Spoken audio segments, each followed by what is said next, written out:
우리 말씀 같이 보겠습니다. 마가복음 15장 1절부터 15절 말씀입니다. 마가복음 15장 1절부터 15절까지 말씀. 우리 한 목소리로 같이 읽겠습니다. 1절부터 읽습니다. 시작. 새벽에 대제사장들이 즉시 장로들과 서기관들 곧 온 공회와 더불어 의논하고 예수를 결박하여 끌고 가서 빌라도에게 넘겨주니 빌라도가 묻되 내가 유대인의 왕이냐? 예수께서 대답하여 이르시되 내 말이 옳도다 하시매 대제사장들이 여러 가지로 고발하는지라. 빌라도가 또 물어 이르되 아무 대답도 없느냐? 그들이 얼마나 많은 것으로 너를 고발하는가 보라 하되 예수께서 다시 아무 말씀으로도 대답하지 아니하시니 빌라도가 놀랍게 여기더라. 명절이 되면 백성들이 요구하는 대로 죄수한 사람을 놓아주는 전례가 있더니 밀란을 꾸미고 그 밀란 중에 살인하고 체포된 자 중에 바라바라 하는 자가 있는지라. 무리가 나아가서 전례대로 하여 주기를 요구한대 빌라도가 대답하여 이르되 너희는 내가 유대인의 왕을 너희에게 놓아주기를 원하느냐 하니 이는 그가 대제사장들이 시기로 예수를 넘겨준 줄 알미러라. 그러나 대제사장들이 무리를 충동하여 도리어 바라바를 놓아달라 하게 하니 빌라도가 또 대답하여 이르되 그러면 너희가 유대인의 왕이라 하는 일을 내가 어떻게 하랴. 그들이 다시 소리 지르되 그를 십자가에 못 박게 하소서. 빌라도가 이르되 어찌미냐 무슨 악한 일을 하였느냐 하니 더욱 소리 지르되 십자가에 못 박게 하소서 하는지라. 빌라도가 무리에게 만족을 주고자 하여 바라바는 놓아주고 예수는 채찍질하고 십자가에 못 박히게 넘겨주니라. 아멘. 십자가가 드러내는 것들이라고 하는 주제로 저희가 5번째 살펴보고 있습니다. 특별히 이 14장과 15장, 마가복음 14장과 15장은 십자가를 앞두고 벌어지는 일들에 대한 것을 기록하고 있는데 십자가가 점점 다가오면 다가올수록 그 십자가가 드러내는 것들이 있었습니다. 그것은 십자가 주변에 있는 사람들의 속에 있는 것들, 그 민낯들이 무엇인지를 다 겉으로 드러내게 됩니다. 근데 드러나는 것들을 보면 추악한 죄들이죠. 그 죄악들 또 연약함들이 하나씩 둘씩 드러나기 시작합니다.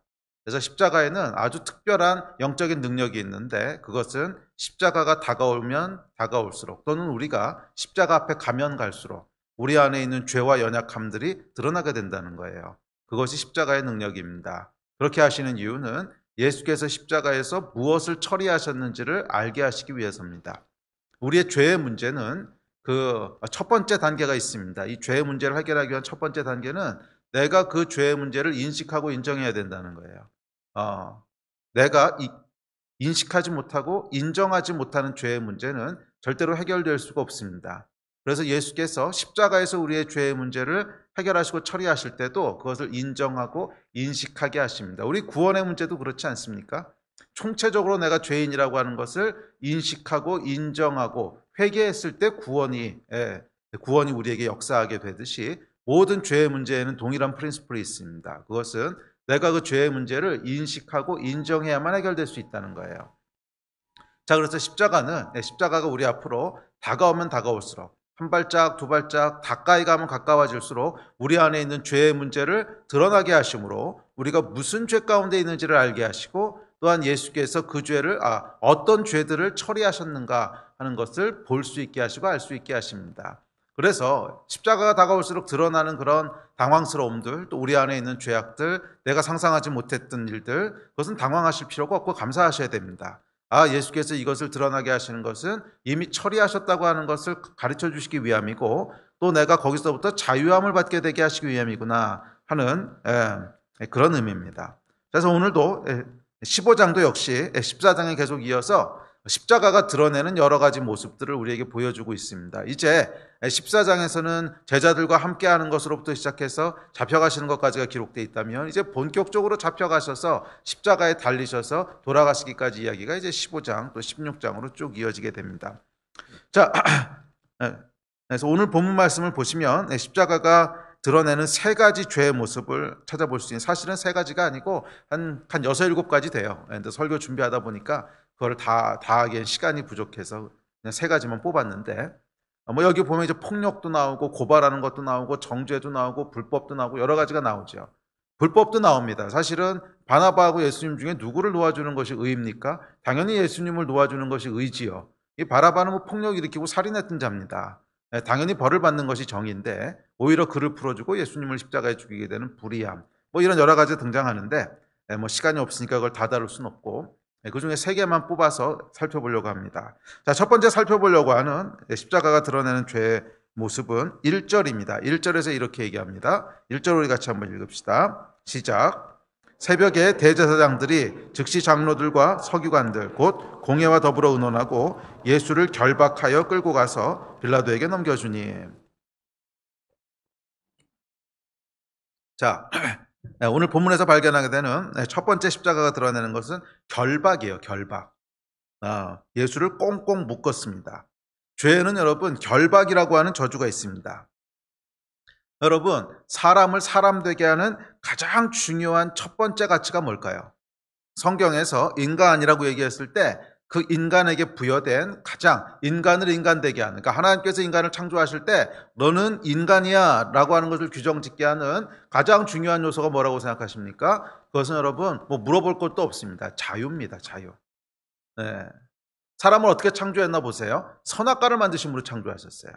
다른 어떤 피조물에게도 선악과를 주신 적이 없어요. 인간에게만 선악과를 주셨어요. 선악과는 뭐예요? 자유를 상징하는 것입니다.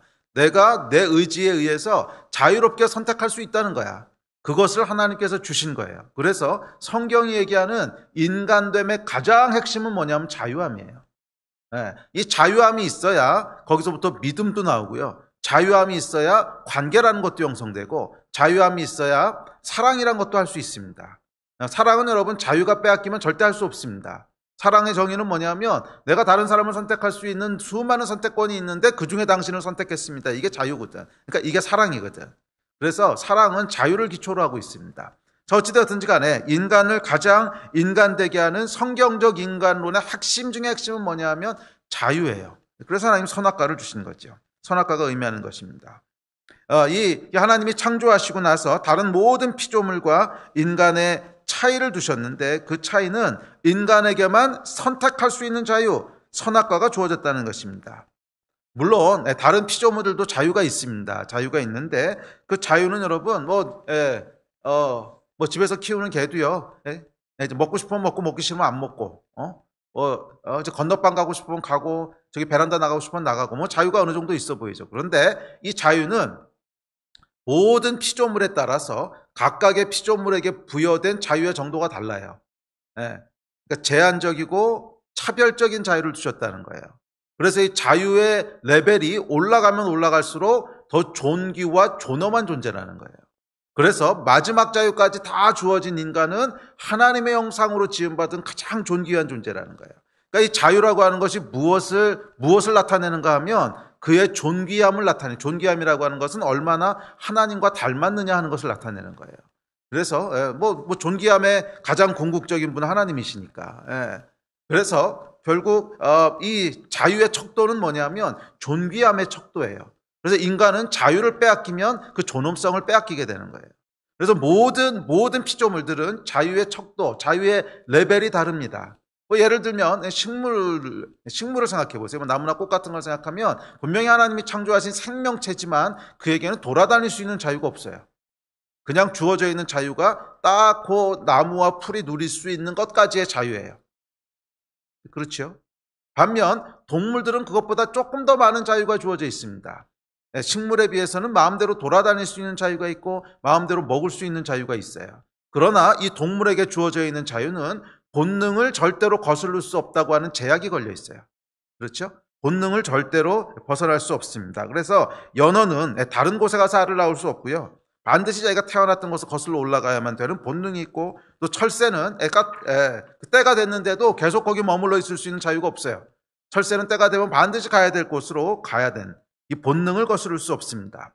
자, 그것이 하나님이 동물에게 부여하신 자유의 레벨이에요. 그 레벨까지 자유를 주신 거예요. 본능을 거스를 수 없다고 하는 것은 창조주의 질서를 거부할 수 있는 자유는 없다는 거예요. 동물들은 어떻게 됐든지 간에 하여간 창조주가 창조해 놓은 질서 속에서 자유를 누리지 그것을 벗어날 수 있는 자유는 주어진 적이 없어요. 예. 그래서 동물들은 자기가 가고 싶은 곳을 가고 또 먹고 싶은 것을 먹고 그렇지만 하나님의 창조 질서 안에서 그것을 본능이라 그러죠. 본능은 하나님이 창조하셨다는 거잖아, 그렇게. 그러니까 하나님이 창조하신 질서, 그 본능 안에서 자유를 누립니다. 그러나 사람은 달라요. 사람에게는 하나님께서 모든 동물에게 주어진 자유 위에 한 단계 더 위의 자유를 주셨는데 그것은 뭐냐면 하나님의 창조 질서를 거스를 수 있는 자유까지 주신 거예요. 그것이 선악과의 의미죠. 선악과를 통해서 하나님을 선택하지 않을 수 있는 자유를 주셨고 하나님이 창조하신 질서를 파괴하고 깨뜨릴 수 있는 자유까지 하나님이 부여하신 거예요. 그래서 인간을 하나님의 형상을 닮았다 그래요. 하나님이 창조하신 것을 파괴할 수 있는 권한까지 주어져 있는 그런 존귀한 존재가 인간이라는 거예요. 자여간 성경에서 그의 존귀함, 존엄함을 재는 척도는 뭐냐면 자유에 있습니다.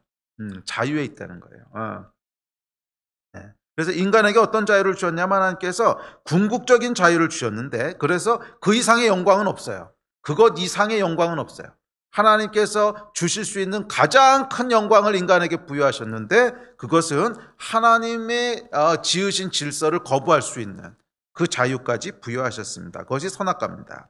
그래서 인간을 인간 되게 하고 인간을 영적인 존재가 되게 하고 인간을 존귀한 존재라고 부르게 하고 인간을 존엄하다고 얘기하는 그 핵심은 뭐냐 하면 자유입니다. 자유. 네. 그래서 이 하나님께서 인간에게 부여하신 최고의 존엄과 가치와 축복과 위대함은 자유에 있습니다.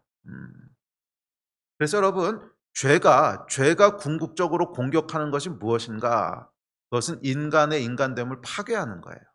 하나님의 질서를 파괴하는 것인데 그것이 어떤 방식으로 이루어질 것 같습니까? 그렇지, 자유를 빼앗는 방식으로 이루어져요. 그래서 죄는 항상 그 방향성이 있는데 어떤 방향성이냐면 인간의 자유를 빼앗는 거예요. 인간의 자유를 빼앗는 방식으로 죄가 이루어집니다. 그리고 인간의 자유를 빼앗는 거라고 하는 것의 그 의미는 뭐냐면 인간성을 파괴한다는 거예요. 인간의 존엄성을 파괴하고 인간의 존귀함을 파괴하고 인간을 인간되게 하는 인간성을 파괴하는 거예요. 그것이 결국 죄의 결과고 죄의 방향성입니다. 자, 그래서 죄는 필연적으로 뭐를 낳게 돼요? 결박을 낳게 됩니다. 꽁꽁 묶어서 자유를 빼앗는. 결박이라고 하는 것이 의미하는 것은 물리적인 묶임뿐만이 아니라 자유를 빼앗겼다는 거예요.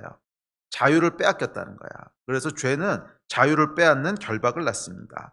여러 종류의 결박을 낳는데 그중에 몇 가지만 살펴보면 첫째, 두려움의 결박이 있습니다. 죄를 짓게 되면 1차적으로 찾아오는 것이 뭐냐면 죄책감과 함께 두려움입니다.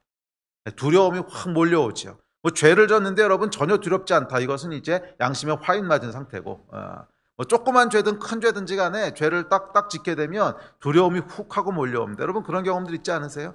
거짓말을 하고 나서 계속 마음이 두근두근 떨려가지고서 부들부들 떨었던 경험 조그만 거는 사기치고 나서는 이제 밤새도록 잠도 못 잤던 경험, 이런 경험 있지 않으십니까?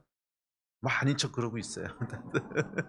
어렸을 때뿐만 아니고 나이 들어서도 가끔씩 하셨잖아요. 거짓말하고 사기치고 도둑질하고 이런 것들. 자, 그러고 나면 뭐가 찾아오면 두려움이 찾아와요. 큰일 났다. 이거 어떻게 되는 거지? 이런 두려움이 훅 하고 몰려옵니다. 그런데 이 두려움을 잘 한번 관찰해 보십시오. 두려움은요, 내 자유를 뺏어가요. 무슨 자유를 뺏어가냐면 내가 벗어나고 싶다고 해서 벗어나지지가 않아. 두려움 속에 계속 머물러 있고 싶은 사람이 어디 있겠습니까? 당연히 두려움에서 벗어나고 싶은데 벗어나지지가 않아. 이게 뭐예요? 자유를 뺏겼다는 거예요. 자유라고 하는 것은 내가 하기 싫으면 하지 않을 수 있어야 돼. 자유라는 것은 내가 하고 싶으면 할 수 있어야 돼. 근데 두려움은요, 벗어나고 싶어도 벗어나지지가 않아. 그래서 이 자유를 빼앗기고 그 자유를 빼앗긴 결과 두려움은 우리의 내면을 괴롭게 합니다. 잠도 잘 못 자게 하고 항상 불안하니까 쉼도 없습니다. 벗어나고 싶습니다. 그런데 벗어나지진 않아. 사실은 결박된 거죠. 두려움이라고 하는 끈에 꽁꽁 묶인 겁니다. 죄로 인해서 두려움이 결박된 것입니다. 그리고 이렇게 두려움에 결박되게 되면 실제적인 삶에 있어서도 제약이 나타나게 됩니다. 그러니까 삶에서도 결박이 나타난다는 거예요. 고소공포증이 있는 사람은 비행기를 타지 못하기도 하고 무대공포증이 있는 사람들은 다른 사람 앞에 서지 못하게 됩니다. 그러니까 이 두려움이 있으면 특정 행동을 타지 못하게 되는 거예요. 여러분 그렇지 않습니까? 예, 뭐 고소공포증이라고 하는 어떤 트라우마가 생긴 사람은 비행기를 타지 못해요. 그러니까 자유를 누리지 못하는 거죠.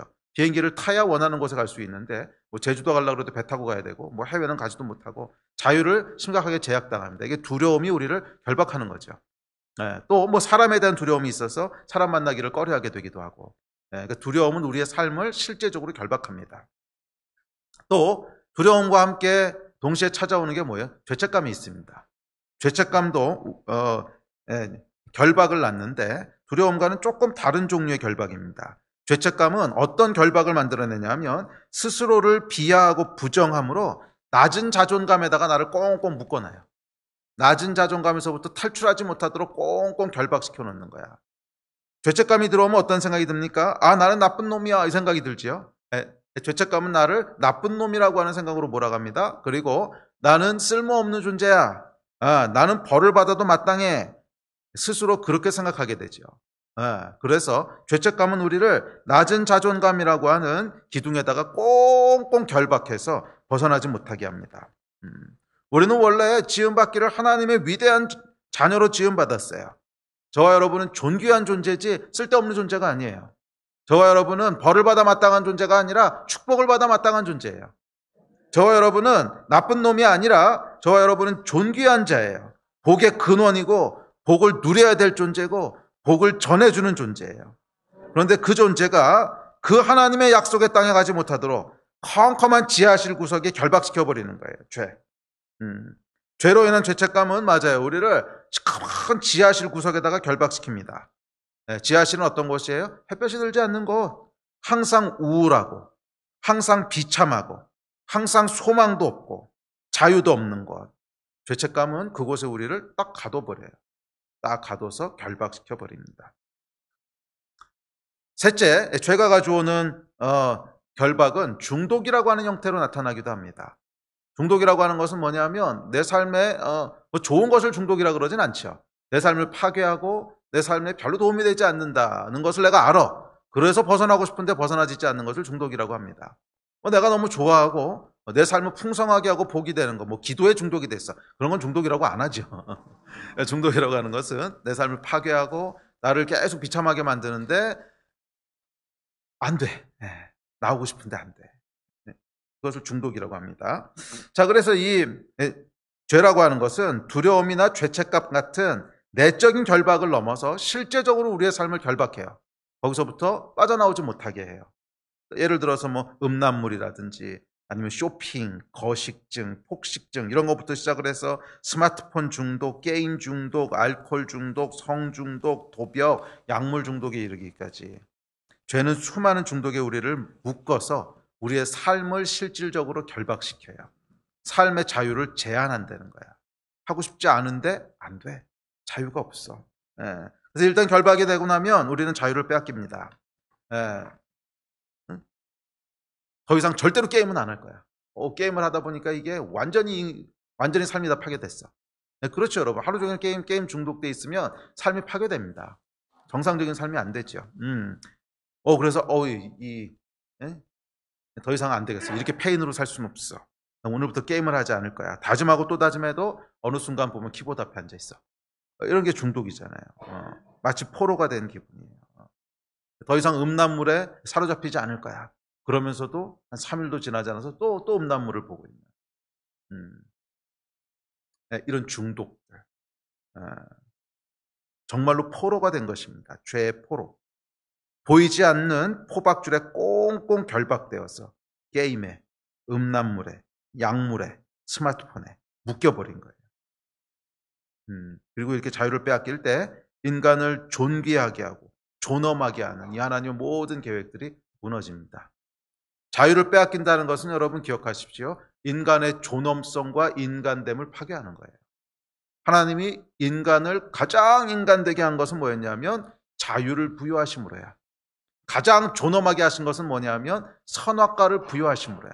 내가 너를 얼마나 존중하냐 하면 네가 나까지도 스스로 선택할 수 있도록 존중할게. 와, 인간이 얼마나 존중받을 만한 존재였냐면 하나님이 그렇게 리스펙트 해주셨다는 거야. 그게 인간의 존엄성이거든요.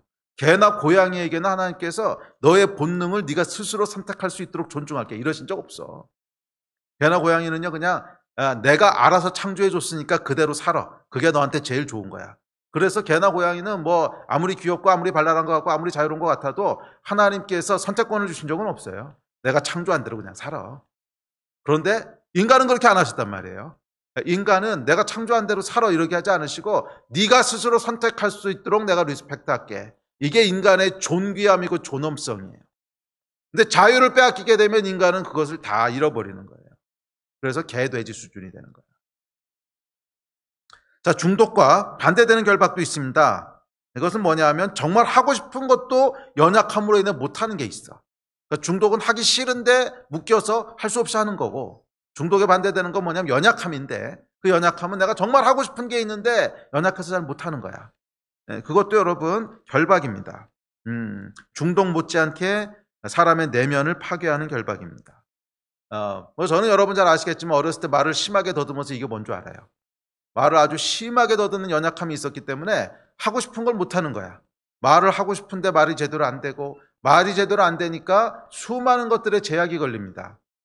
그렇죠. 뭐 어렸을 때 그런 거 있잖아요. 사람들 앞에 나가서 막 이렇게 말도 하고 싶고 그렇죠. 근데 이게 다 안 되는 거예요. 이게 중독만큼이나 사람의 내면을 고통스럽게 해요. 하고 싶은데 연약함으로 인해서 할 수 없는, 하고 싶은데 연약함으로 해서 할 수 없는. 이것은 뭐 연약함이라고 하는 것이 적극적이고 악의적인 죄는 아니지만 소극적인 의미의 죄라 그랬죠. 하나님의 기준에 이르지 못하는. 자, 그리고 이런 연약함으로 인해서 우리가 결박당하기도 합니다. 뭐 장애로 인해서, 소심함으로 인해서, 트라우마로 인해서, 능력의 부족으로 인해서 우리는 하고 싶은 일들을 마음대로 하지 못하는 그런 결박 속에 삽니다. 이 모든 것이 죄의 결과입니다. 하나님을 떠난 결과라는 거예요. 자, 이런 결박들은 우리를 고통스럽게 하는데 이 고통의 본질은 인간성이 파괴되는 고통이에요. 왜 우리가 결박당하면 고통스럽다고 생각하는가? 잘 생각해 보세요. 나무는 말이에요. 나무는 꽁꽁 결박해놔도 고통스러워하지 않아. 네? 그렇죠? 그런데 사람은 꽁꽁 결박해 놓으면 고통스러워해. 왜? 원래 인간은 자유를 누리도록 지음받았는데 그것을 뺏긴 거예요. 그래서 고통스러운 거예요. 인간성이 파괴되는 고통입니다. 자유에 의해서 주어지는 인간성이 파괴되는 내적 고통입니다. 자, 개인적인 결박뿐만 아니라 죄는 더 큰 범주로 인간을 결박하기도 하는데 그것은 공산주의와 같은 제도적인 결박이 있어요. 또 자본주의에서 극단적인 자본주의에서 돈을 사용해서 금권을 사용해서 우리를 결박하는 결박도 있어요. 자, 이것은 훨씬 더 큰 규모로 행해지는 결박입니다. 둘 다 모두 위임된 어떤 힘, 권위를 사용해서 인간의 자유를 빼앗는 거예요. 공산주의는 대놓고 인간을 통제함으로 자유를 빼앗고, 또 극단적인 자본주의는 금권이라고 하는 힘을 사용해서 인간의 자유를 구속하고 뺐습니다. 자, 둘 다 인간의 자유를 유린하는, 하나님이 창조하신 인간의 존엄성을 파괴하는 죄입니다. 성경은 얘기합니다. 인간은요 반드시 자유해야만 해요. 반드시 자유해야 돼요. 그리고 예수께서 십자가를 통해서 우리에게 돌려주신 것은 바로 이 자유입니다. 성경이 이렇게 얘기합니다. 우리 성경 몇 구절 찾아볼게요. 시작. 진리를 알지니 진리가 너희를 자유케 하리라. 진리가 우리를 자유케 한다는 거예요. 복음은 우리를 자유케 하는 거라는 거예요. 또 다음 구절 시작. 이는 그리스도 예수 안에 있는 생명의 성령의 법이 죄와 사망의 법에서 너를 해방하였습니다. 그 바라는 것은 피조물도 썩어짐의 종노릇한 데서 해방되어 하나님의 자녀들의 영광의 자유에 이르는 것이니라. 하나님의 영광의 자유에 이른대요. 그러니까 이 말이 무슨 뜻이냐면 하나님의 영광, 그러니까 하나님께서 창조하신 그 인간의 존엄성, 그 자유에 이른다는 거예요. 그러니까 자유가 그 하나님의 영광에 이르게 하는 길이라는 거예요. 이 자유가 그래서 해방해서 하나님의 자녀들의 그 영광을 영광되게 하는 그 자유에 이르게 하신다는 거예요. 자, 예수께서 원하시는 것은 모든 하나님의 자녀들이 모든 결박을 끊고 영광의 자유에 이르는 것입니다. 아멘. 영광이란 하나님이 창조하신 원래 그 상태를 지칭하는 말이에요.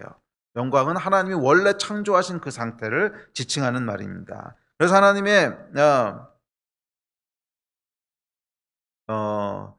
자녀에게는 모든 결박을 끊고 원래 하나님이 창조하신 그 자유롭고 충만한 상태, 거기에 이르기를 원하십니다. 어떻게? 십자가를 통해서. 그게 예수께서 십자가에서 행하신 일이에요. 죄와 사망의 법을 폐하셨어요. 죄와 사망의 법을 폐하셨어요. 죄는 뭐예요? 우리의 자유를 빼앗는 거야. 근데 그 법을 폐하셨어요.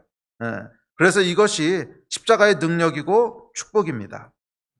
십자가에는 어떤 능력이 있냐면 우리의 자유를 구속하고 빼앗는 모든 결박을 끊는 능력이 있습니다. 예수의 보혈에는 무슨 능력이 있냐면 우리의 자유를 구속하고 빼앗는 모든 결박을 끊는 능력이 있습니다. 아멘. 혹시라도 여러분 가운데 결박이 있습니까? 뭐 중독이라든지 아니면 연약함도 있을 수 있고 하고 싶은데 하지 못하는 연약함, 또는 하기 싫은데 벗어날 수 없는 중독, 아니면 죄책감, 아니면 두려움, 어떤 종류의 결박이라도 있다면 그것을 해결할 수 있는 유일한 길은 십자가예요. 정말 유일한 길은 십자가밖에 없어요. 예수께서 십자가에서 이 모든 죄와 사망의 법을 폐하셨기 때문에 오직 십자가에서만 여러분이 자유함을 얻을 수 있어요. 그러면 여러분, 이런 결박이 있다면 감추지 마시고요, 도망가지 마시고 그것을 들고 십자가 앞으로 나오셔야 돼요. 그것이 어떤 종류의 결박이든, 뭐 두려움이든 죄책감이든 연약함이든 뭐 질병이든 어떤 거든지 간에 우리의 자유를 빼앗고 억압하고 구속하려고 하는 것이 있으면 그것을 들고 다른 데 가봐야 절대로 해결 안 돼. 십자가 앞으로 나오셔야 돼요. 예수께서 십자가에서 당신의 피를 쏟으심으로 우리를 해방하셨어요. 믿으시기 바랍니다. 그래서 결박이 있는 분이 있다면 예수 십자가 앞으로 나오십시오. 오늘 나오십시오. 십자가에서 그 결박을 끊으실 것입니다. 아니, 이미 끊으셨습니다. 믿음으로 그냥 취하기만 하시면 돼요. 십자가의 진짜 축복과 의미는 해방에 있어요. 십자가는 종교적 아이콘이 아니야. 성경은 뭐라 그랬냐면 하나님의 나라는 말이 아니라 능력이 있다 그랬어요. 십자가는 실질적으로 우리를 해방하는 능력이 있지요. 그냥 종교적인 아이콘이 아니라는 거예요. 이론이 아니라는 거예요. 그렇지, 십자가에서 저렇게 되고 저렇게 되고 저렇게 해서 이론적으로 그게 맞는 거지. 이게 아니라 실질적으로 우리를 묶고 있는 끈을 끊을 수 있는 능력이 있어요. 예수 앞으로 나오시고 십자가 앞으로 나오십시오. 해방의 능력이 여러분을 자유케 할 것입니다. 아멘. 자, 본문에서 발견되는 두 번째 드러나는 것은 끌려가는 거예요. 끌려가는 거예요. 15장 1절에 보면 이렇게 얘기합니다. 시작. 예수를 결박하여 끌고 가서 빌라도에게 넘겨주니, 끌고 갔다고 얘기합니다. 끌고 가서 빌라도에게 넘겨줬습니다. 이 끌고 가는 것은 결박과 깊게 연결되어 있는 죄인데 이것 역시 인간의 기본권인 자유를 유린하는 반자유의 또 다른 형태입니다. 내가 원하는 곳으로 가는 것이 아니라 끌고 간다는 거야. 내가 원하지 않는 곳으로 나를 데려간다는 거야. 그러니까 끌고 간다고 하는 것은 내가 원하지 않는 곳으로 나를 데려간다는 거예요. 죄의 특징은 뭐냐면 우리의 자유를 빼앗고요. 두 번째 특징은 뭐냐면 우리를 원하지 않는 곳으로 데려간다는 거예요. 우리를 원하지 않는 곳으로 데려간다는 거예요. 잘 생각해 보세요, 여러분. 죄를 지면 어떻게 되는가? 뭐 예를 들어서 거짓말을 했습니다. 그러면 그 거짓말을 우리는 어디로 데려갑니까? 거짓말을 감추기 위한 또 다른 거짓말로 데려갑니다. 세상에 여러분, 거짓말하는 걸 좋아하는 사람은 없어요. 죄 짓는 걸 좋아하는 사람이 어디 있어? 죄를 짓고 나면 두려움도 있고 들킬까 봐 떨리고, 그런데 죄가 익숙해져서 이런 감각이 마비된 사람은 있을 수 있어도 그것을 좋아하는 사람은 없어요. 그건 약간 정신병이고, 정상적인 사람이라면 죄를 좋아하지 않아요. 그런데 죄를 짓고 나면 또 다른 죄를 짓는 곳으로 우리를 데리고 간다는 거예요. 그 죄가. 그러니까 한번 거짓말을 하면 그 거짓말을 감추기 위해서 또 다른 거짓말을 하는 자리로 우리를 데려간다는 거예요. 그래서 죄는 여러분 항상 우리를 끌고 갑니다. 죄를 짓고 나면 상황에 의해서 어쩔 수 없이 끌려가게 됩니다. 우리가 원치 않는 곳, 또 다른 죄의 현장으로 끌려간다는 거예요. 뭐 예를 들어서 또 다른 예로 불륜을 저질렀다. 그럼 어떻게 됩니까? 그 죄가 우리를 어디로 끌고 갑니까? 배우자를 속이는 곳으로 끌고 가죠. 거짓말을 하는 곳으로 끌고 갑니다. 더 나아가 가정이 파괴되는 파괴 현장으로 끌고 갑니다. 아니 그 현장에 끌려가고 싶은 사람이 어디 있어? 가정이 파괴되는 것을 보는 걸 즐거워하는 사람이 어디 있어? 아무도 그 자리에 가고 싶지 않아. 그런데 죄가 우리를 끌고 가는 거죠. 그리고 그 결과 어떻게 됩니까? 자녀들이 망가져요. 죄가 대물림되는 그 현장을 보는 것을 좋아하는 사람이 어디 있겠어요? 그런데 죄가 우리를 끌고 가는 것입니다. 죄는 여러분 항상 우리가 원치 않는 곳으로 우리를 끌고 갑니다. 또 살인은 어떻습니까? 살인을 하게 되면요, 끝은 명확합니다. 감옥 가는 거죠. 네. 감옥으로 끌려갑니다. 네. 이 감옥에서 여러분 평생을 보내고 싶은 사람이 어디 있겠습니까? 끌려가는 거죠. 이 죄와 감옥이라고 하는 것을 곰곰이 들여다보면 죄를 졌으니까 당연히 감옥에 가야지 쉽게 생각하는데 죄의 본질이 뭔지를 잘 나타내고 있어요. 그 죄의 본질이 그렇기 때문에 그렇게 법이 만들어진 거예요. 본질과 방향을 따라서. 죄는요 항상 우리를 원치 않는 곳으로 끌고 가는 거야. 죄는 우리를 원치 않는 곳으로 끌고 가는 거예요. 그러면 여러분 죄와 싸우되 피 흘리기까지 싸우라고 성경이 얘기한 이유는 죄를 지으면 지을수록 저와 여러분은 우리가 원치 않는 곳으로 계속 가게 된다는 거야. 인생이 그렇게 되기를 원하는 사람 아무도 없어. 인생에서 그 자리에 가고 싶은 사람 아무도 없어. 그런데 죄를 짓게 되면 원치 않는 자리로 계속 끌려가게 되는 것이 죄의 속성이라는 거예요. 우리가 원하는 곳에 자유롭게 가게 되는 것이 아니라 원치 않는 곳으로 끌려가게 됩니다.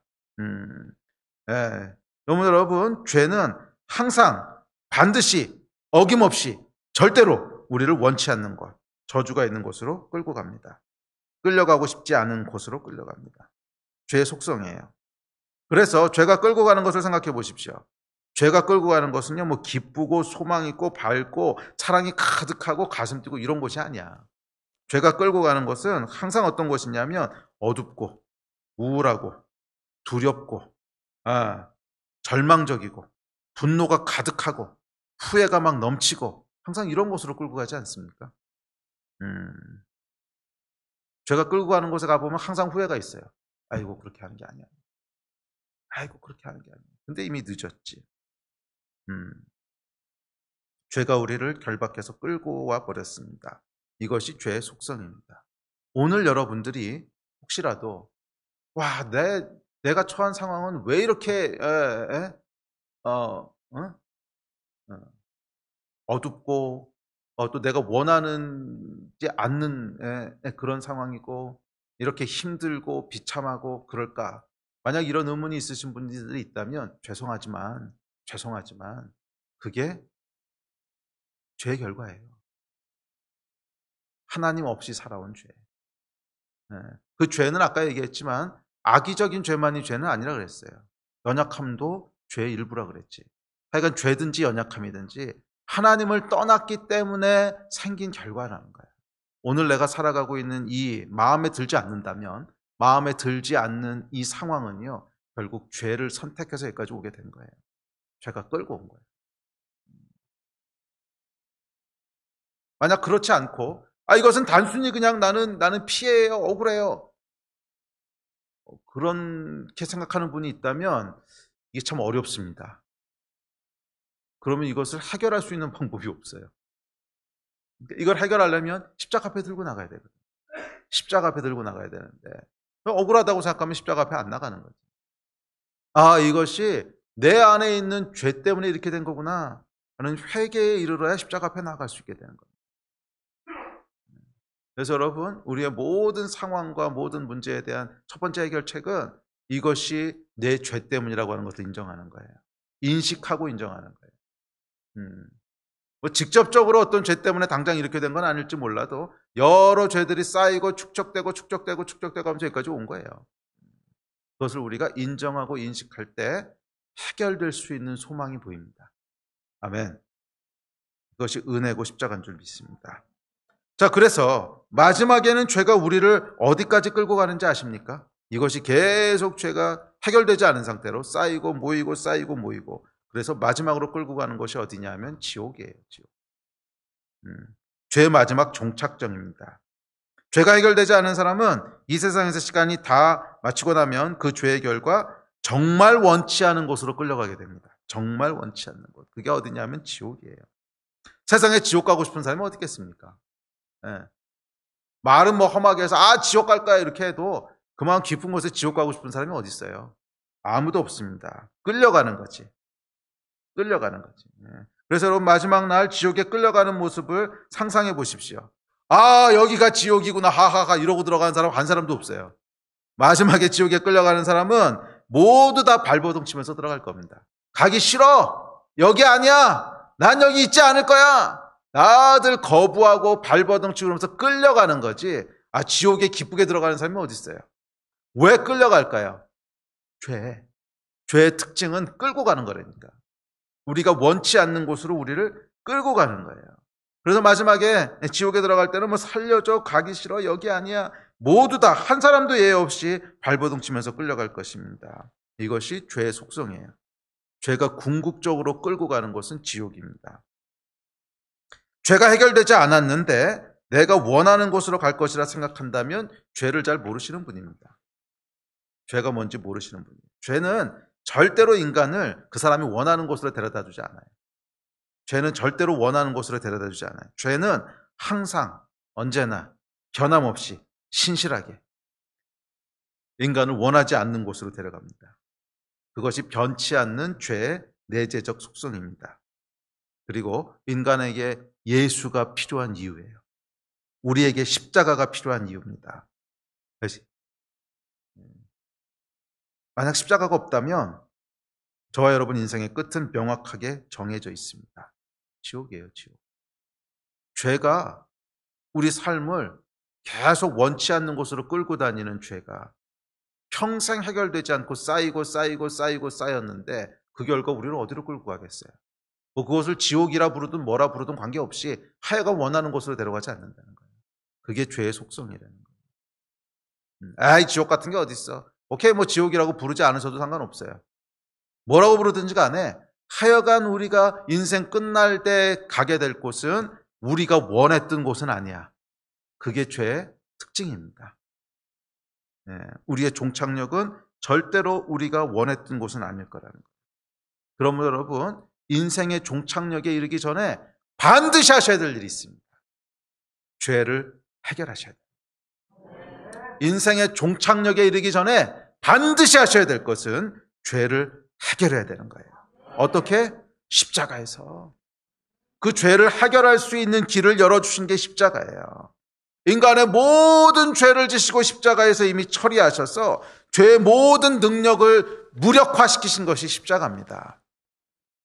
십자가는 여러분, 우리가 생각하는 것 이상의 능력이고, 우리가 생각하는 것 이상의 하나님의 영광이고, 우리가 생각하는 것 이상의 놀라운 축복이에요. 네, 십자가는 우리를 의롭게 만드는 칭의의 능력이 있습니다. 그러나 그게 전부가 아닙니다. 우리는 많은 경우에 십자가를 그냥 하나님 앞에서 우리의 신분을 바꿔주는, 원래 죄인인데 죄인을 의롭게 봐주시는 그것으로 제한하려고 하는데 그거 아니에요. 훨씬 더 뛰어넘어요. 십자가는 죄를 실질적으로 처리해서 무력화시킨 거예요. 죄를 실질적으로 무력화시킨 것이 십자가예요. 그래서 여러분, 십자가 앞에 우리가 어떤 죄든지 가져가면 그 죄가 가지고 있는 모든 능력들이 무기력화되는 거예요. 우리를 결박하고 우리를 끌고 가는 모든 죄의 능력을 무기력화시키는 것이 십자가예요. 성경은 이렇게 얘기합니다. 시작. 이는 그리스도 예수 안에 있는 생명의 성령의 법이 죄와 사망의 법에서 너를 해방하였음이라. 죄의 법이 있다는 거예요. 사망의 법이 있다는 거예요. 죄와 사망에는 법칙이 있다는 거야. 프린시플이 있다는 거야. 그게 뭐예요? 죄는 우리의 자유를 빼앗는 법칙이 있다는 거야. 죄는 우리를 원치 않는 것으로 끌고 가는 법칙이 있다는 거야. 그런데 예수 안에 있는 생명의 성령의 법이 이 죄와 사망의 법칙을 어떻게 했다는 거예요? 깨뜨렸다는 거예요. 그것을 무너뜨렸다는 거예요. 그래서 누구든지 십자가 앞으로 나아가서 죄를 그 십자가 위에 올려놓는 자는 더 이상 그 죄의 법칙을 발휘하지 못한다는 거야. 그것이 어떤 죄든지 간에 여러분들이 십자가로 가져가서 예수의 십자가 위에 올려놓았을 때 더 이상 그 죄가 여러분을 결박하지도 못하고 더 이상 그 죄가 여러분을 원치 않는 것으로 끌고 가지도 못한다는 거야. 그래서 그 결과 우리가 지옥을 벗어나게 되는 거예요.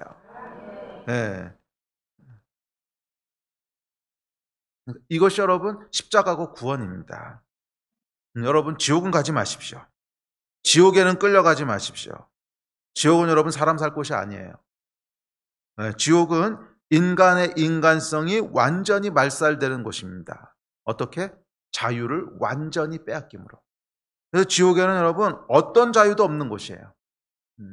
그래서 성경에서 지옥을 묘사할 때 불 꺼지지 않는 불이 활활 타고 있고 불을 소금 치듯 하고, 이게 뭐예요? 내가 벗어날 수 없는 고통이란 뜻이거든. 벗어날 수 없는 고통. 그러니까 지옥이 실질적으로 어떤 모습일지는 잘 모르겠어요. 그러나 하나는 분명해요. 지옥은 우리의 자유를 다 뺏긴 곳이야. 다 뺏겨서 벗어날 수 없는 고통 가운데 있는 거예요. 벗어날 수 없는 고통 가운데 있는 것이 지옥입니다. 자유를 완전히 뺏겼어. 벗어날 자유가 없고 후회를 끝내고 싶어도 끝낼 수 있는 자유가 없어요. 그러면 여러분 지옥은 가시면 안 됩니다. 지옥은 가시면 안 돼요. 지옥은 피하셔야 돼요. 그러려면 어떻게 해야 됩니까? 지옥으로 끌고 가는 죄를 끊으셔야 돼요. 지옥으로 끌고 가는 죄의 결박을 파쇄하셔야 돼요. 어떻게? 십자가에서. 끊임없이 죄를 가지고 십자가 앞에 나가셔야 돼요. 끊임없이 죄를 가지고 십자가 앞에 구체적으로 나가셔야 돼요. 구체적으로 여러분 가운데 죄가 있으면 예수 그리스도의 십자가 앞에 나와서 자복하고 회개하라 그랬어. 어떻게 십자가 앞에 나가는 겁니까? 복잡하게 생각하지 마요. 그 죄를 예수 그리스도 앞에 나가서 고백하는 거야. 예, 주님, 내가 이러저러 저런 죄를 졌습니다. 이 죄의 결과에 내가 이렇게 고통받고 있습니다. 이 죄를 내가 오늘 십자가에 올립니다. 주님, 십자가에서 이 죄의 모든 결박을 끊으시고 나를 해방하시고 자유케 하신 것을 믿습니다. 믿음으로 취하라는 거예요. 그랬을 때 예수께서 뭐라 그러시냐면 네 죄가 사함받았다. 그리고 돌아가서 다시는 그 죄를 범하지 말라고 했어요. 그리고 죄와 싸우셔야 돼요. 그리고 죄와 싸우셔야 돼요. 죄와 싸우실 수 있는 힘을 성령께서 주세요.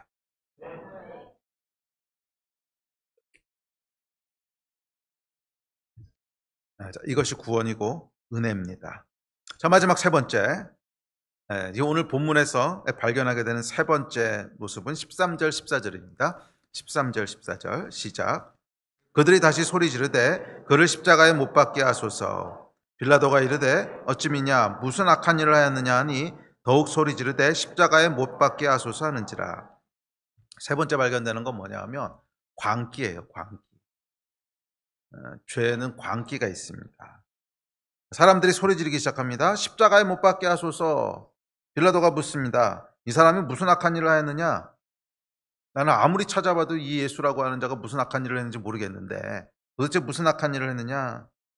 그러자 사람들이 합리적으로 대답하지 않습니다. 이 사람은요 이렇게 잘못했고 저렇게 잘못했고 증거가 이거고 저거고 벌을 받아야 됩니다. 이렇게 대답하는 것이 아니라 더욱 소리 질렀다 그래요. 더욱 소리 지릅니다. 십자가에 못 박게 하소서. 십자가에 못 박게 하소서. 근데 여러분 십자가에 못 박는 게 무슨 장난입니까? 이게 사람 죽이는 거거든요. 실제로 그것도 가장 고통스럽고 처참하게. 그냥 사람을 고통 없이 이렇게 빨리 죽게 하는 것도 아니고 어떻게 하면 사람을 가장 고통스럽게 죽일까?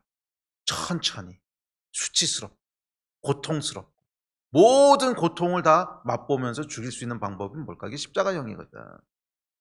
아니, 그러니까 무슨 이게 장난치는 것도 아니고 네가 가 이러는 것도 아니고 사람을 십자가에 못 박아 죽이는데 더욱 소리 질렀어. 합리적이고 공정하게 재판을 한 것도 아니고 그냥 소리 지르는 거예요. 십자가에 못 박게 하소서. 십자가에 못 박게 하소서. 아니 예수가 이들에게 무슨 잘못을 했습니까? 살인을 했습니까? 가족을 죽였습니까? 돈을 뺏었습니까? 없거든. 십자가에 못 박아 죽일 만한 아무 이유가 없습니다.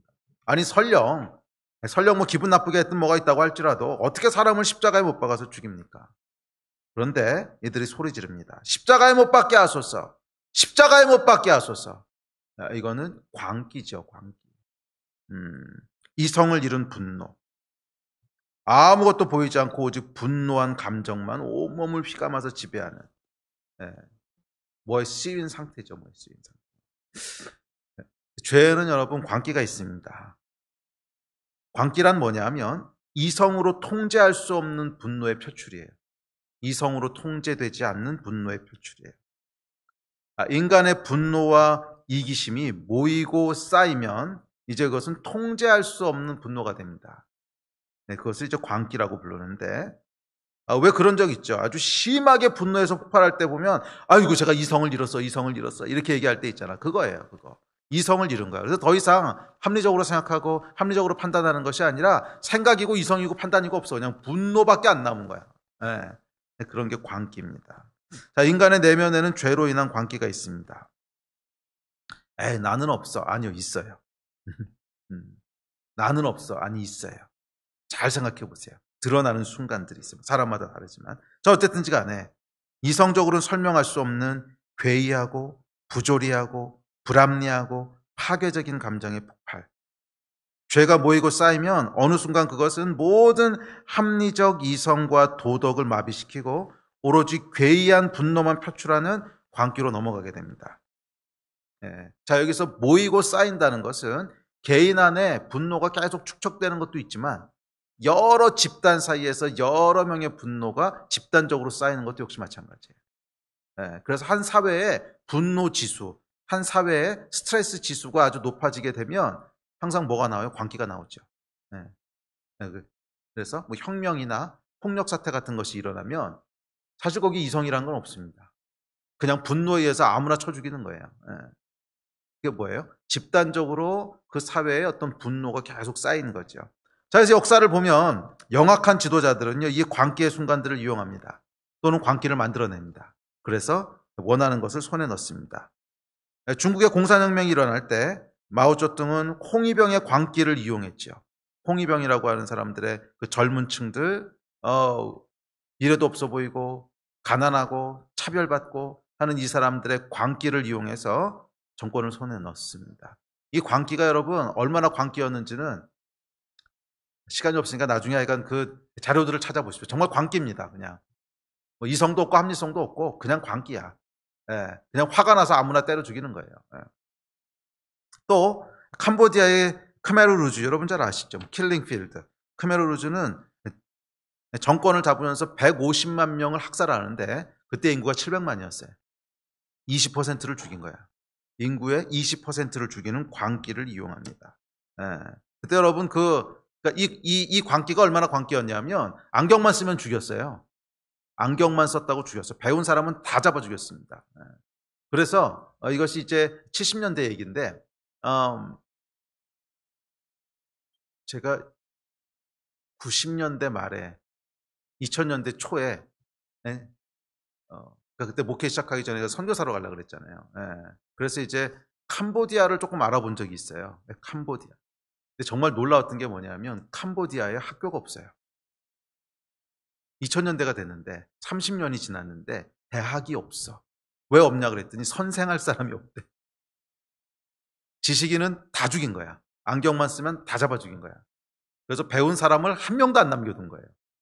그래서 싹 쓸어버려가지고서 아니 2000년대가 됐는데 제대로 된 대학이 하나도 없다는 거예요. 광기죠, 광기. 또 히틀러는 어떻습니까? 유대인 학살하면서 600만 명을 죽인 광기죠. 또 광기에 사로잡힌 영조는 그 자식을 뒤주에 가둬서 가장 잔인하게 죽이는 이 동일한 광기가 예수를 십자가에 못 박았어요. 이 동일한 광기가 예수를 십자가에 못 박아 죽입니다. 이 광기를 여러분 최초로 이론화한 것이 사실 마르크스라고 저는 생각합니다. 인간의 광기를 이용해서 사회를 바꾸어 나가겠다는 거예요.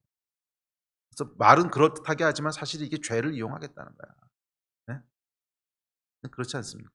사회를 항상 두 개로 나누잖아요. 가해자와 피해자.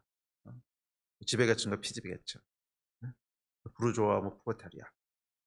항상 둘로 나눠서 둘 사이의 갈등을 조장합니다. 그래서 여기 안에 있는 갈등이 어느 레벨을 넘어가게 되면 광기가 되는 거야. 광기가 되게 되면 사회를 변혁시킬 수 있는 에너지가 나온대요. 그러니까 이게 도대체 무슨 에너지예요? 분노의 에너지잖아. 자, 여러분, 분노의 에너지를 가지고 하나님의 법이 이루어질 수 있을 거라고 생각하십니까? 사회를 바꿀 수는 있을 거예요. 왜? 엄청난 에너지가 나오니까. 예, 뭐 거의 예? 예. 뭐 거의 아무나 때려 죽일 만한 에너지가 나오니까 사회를 변혁시킬 수는 있겠지만 과연 그것이 우리가 원하는 곳으로 가게 될까? 죄의 결과가 뭐라 그랬어요? 항상 원하지 않는 곳으로 간다는 거예요. 그래서 여러분 그러니까 마르크스에서 주창된 공산주의라고 하는 것이 가지고 있었던 유토피아가 있었습니다. 원하는 곳이 있었는데 지난 100년 동안 실험해 보니까 어때요? 아무도 원하는 곳에 간 사람이 없어. 아무도 원하는 곳에 간 사람이 없어요. 다 원하지 않는 이상한 곳에 가서 끝났지. 왜 그랬을까요? 죄를 에너지로 삼았거든. 광기를 에너지로 삼았거든. 그 안에 있는 분노와 그 안에 있는 이 미움과 그것들을 결국 에너지로 삼아서 사회를 변혁시키겠다고 하는 것이 마르크스가 제창했던 사회주의입니다. 자, 그래서 이 마르크스의 공산주의는 시작부터 지금까지 항상 기독교와 대척점에 있었어요. 한 번도 기독교하고 공존한 적이 없어요. 이건 여러분 잘 기억하셔야 됩니다. 여러분들이 예수를 따르는 자들이라면 다른 건 몰라도 마르크스주의하고 같이 갈 수는 없어요. 이건 완전히 상극에 있는 거예요. 그들이 얘기하는 결과들은 비슷해 보일 수 있어요. 모든 사람이 평등하게 가자. 그렇지. 성경도 평등하게 살라 그러지. 결과는 비슷할 수 있는데 철저하게 대척점에 있는 게 뭐냐면 복음이 얘기하는 건 뭐예요? 사랑과 희생을 통해서 일로 가야 된다는 것이고 여기는 뭐예요? 광기를 이용해서 일로 가야 된다는 거예요. 그 광기는 뭐예요? 죄거든. 성경이 얘기하는 죄를 재료로 사용해서 유토피아로 가겠다고 하는 건데 그게 어떻게 이루어지겠습니까? 절대 이루어질 수도 없는 것이고 기독교와는 상극에 있는 거예요. 그래서 어떤 기독교인도 마르크스주의를 지지할 수는 없어요. 마르크스주의를 지지한다고 하는 것은 복음을 떠났다는 얘기예요. 말은 어떻게 하고 무슨 교회를 다니고 어쨌든지 간에 마르크스주의를 지지하는 기독교인은 존재할 수가 없어요. 왜?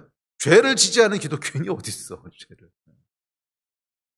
예수께서 보여주신 하나님의 일이 이루어지는 유일한 길은 십자가를 통해서예요. 사랑과 희생을 통해서 글로 갈 수 있다고 하셨지 광기를 통해서 일로 갈 수 있다고 하신 적 없어요. 그것은 죄고 십자가에서 처리돼야 되고 해결돼야 될 죄일 뿐이에요. 이 광기의 결과는 종종 살인과 폭력으로 이어지는데 그 본질은 타인의 자유를 빼앗는 것입니다. 이 광기가 여러분 앞서 살펴봤던 결박, 끌고 다님이 사실은 집약된 모습이에요. 아주 인텐스하게 집약된 것이 광기라는 거예요. 그래서 광기의 본질을 보십시오. 첫째는 자신도 자유를 잃습니다. 자기가 진짜 원하는 대로 하는 게 아니야. 뭐에 씌어가지고 그냥 광기로 움직이는 거예요. 그리고 결과는 폭력, 살인, 다른 사람의 자유를 빼앗는 거예요. 그래서 광기라고 하는 것은 어떤 죄의 모습이 가장 집약적이고 가장 극단적으로 표현되는 모습이에요. 자기도 자유를 빼앗기고 자기도 인간성을 파괴하고 광기에 휩싸인 사람은 인간으로 안 보이죠. 저건 그냥 그러니까 미친 짐승처럼 보이지. 그러니까 자기의 인간성도 무너뜨리고 타인의 인간성도 무너뜨리는 그것이 광기의 본질입니다. 광기를 여러분 딴 나라 이야기처럼 생각하지 마십시오. 제 안에도 있고 여러분 안에도 있습니다. 월드컵 때 쏟아지는 상대방에 대한 저주의 소리. 광기 아니야? 하셨어요? 안 하셨어요? 2002년도. 2002년도에 너무 어렸나? 2018년도 하셨어요? 안 하셨어요? 했잖아요, 우리 다. 광기에. 또 선거가 끝나면 나타나는 폭력과 분노 속에서 작게는 깜빡이 켜지 않고 내 앞으로 껴드는 저 차 앞에서 우리 안에 있는 광기가 올라오지 않습니까? 십자가는 우리의 죄를 드러냅니다. 이 죄가 가장 인텐스하게 모여있는, 집약되어 있는, 그래서 내 인간성도 무너뜨리고 타인의 인간성도 무너뜨리는 그 모습으로 드러나게 되는 것이 죄라는 거예요. 자, 이제 말씀을 마무리합시다. 우리 예배팀 나오십시오.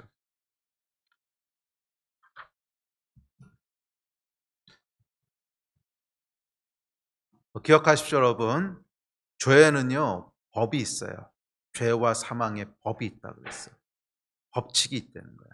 이 법칙은 뭐냐면 인간의 자유를 빼앗는 것입니다. 그게 죄의 법칙이에요. 인간의 자유를 빼앗는 거예요. 그래서 성경에 보면 구원을 묘사하는데 가장 자주 사용된 단어 중에 하나가 뭐예요? 해방이에요. 해방. 해방이에요. 앞서도 살펴봤지만 자유케 하리라, 해방하셨느니라. 해방이에요. 죄의 본질은 우리의 자유를 빼앗는 거기 때문에. 그래서 구약에서 여러분 죄와 구원을 보여주는 가장 큰 메타포, 출애굽이잖아. 출애굽 사건이 뭡니까? 노예된 상태에서 시작하죠. 자유를 빼앗긴 상태. 죄는 우리의 자유를 빼앗아요. 자유를 빼앗으면 어떻게 됩니까? 인간성이 무너지고 파괴됩니다. 예. 자유를 빼앗기게 되면 인간의 존귀와 존엄이 무너지게 됩니다. 그 저주지요. 그래서 이 죄는 때로는 결박의 모습으로, 때로는 원치 않는 곳으로 끌고 가는 모습으로, 그리고 때로는 컨트롤할 수 없는 분노, 광기의 모습으로 우리의 자유를 빼앗고 또 상대방의 자유를 빼앗습니다. 예수께서는 이 모든 죄를 처리하셨어요. 그래서 십자가를 묘사하는 가장 정확한 단어가 해방이에요. 해방. 해방. 앞서도 말씀드렸지만 이 결박과 이 원치 않는 것으로 끌고 가는, 또한 우리의 컨트롤할 수 없는 분노, 이 광기, 십자가에는 끊을 수 있는 능력이 있습니다. 누구든지 그것을 들고 십자가 앞에 나오는 자는 거기서부터 자유케 되고 해방되는 능력이 있습니다. 이 능력을 여러분 믿으시기 바랍니다. 이 능력을 믿으시기 바랍니다.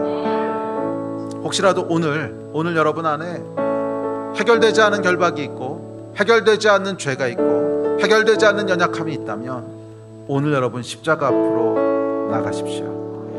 예수께서 그 일을 해결하십니다. 물론 어떤 것들은 instantly 그냥 그 자리에서 해결하시는 것도 있고요. 또 어떤 것들은 근원부터 차근차근 시간이 걸려서 해결하시는 것도 있어요. 모든 것을 십자가 앞에 짠하고 올려놓으면 그 즉시로 해결된다. 그렇지 않을 수 있어요. 왜냐하면 죄라고 하는 것은 우리의 인격과 깊이 물려있기 때문에 그렇게 비인격적으로 해결하시면 우리의 인격이 망가져버려요. 죄는 우리의 아주 깊은 곳에 뿌리박고 있거든요. 그래서 여러분 병도요, 어려운 병은 그냥 수술 한 번으로 끝낼 수 없습니다. 근원부터 고치려면 차근차근 하나씩 고쳐가야만 병이 완치되는, 그렇듯이 복잡한 죄들이 있어요. 복잡한 죄들은 그냥 한 번에 해결이 안 돼요. 그러니까 한 번에 해결이 안 되는 이유는 능력이 부족하거나 십자가가 의미가 없어서가 아니라 여러분들이 인격체이시기 때문에 그래요. 인격체이시기 때문에. 그러나 분명한 것 한 가지 있습니다. 그것을 instantly, 즉시 하시든지 천천히 단계적으로 하시든지 하여간 궁극적으로 해방하신다는 사실이에요. 이 사실을 여러분 믿으십니까? 믿으셔야 됩니다. 이 믿음을 굳게 잡으셔야 됩니다. 십자가는 모든 결박으로부터 여러분을 해방합니다. 자유케 합니다. 아멘. 이 복음이 오늘 여러분에게 큰 해방의 능력으로 임하시게 되기를 주의 이름으로 축복합니다. 우리 자리에서 일어나서 좀 기도합시다.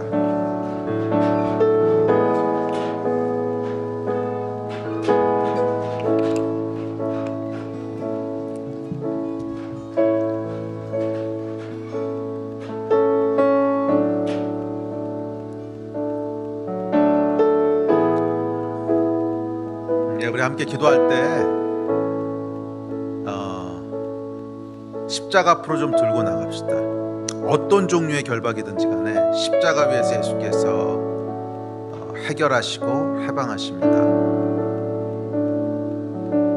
구체적으로 들고 나가십시오. 결박이 있다면 그 결박을 들고, 연약함이 있다면 그 연약함을 들고 좀 구체적으로 나가셔서 오늘 예수께서 행하시는 은혜, 그 십자가의 역사를 경험하는 시간이 되게 하십시오. 이미 그렇게 하셨습니다. 믿음으로 취하십시오.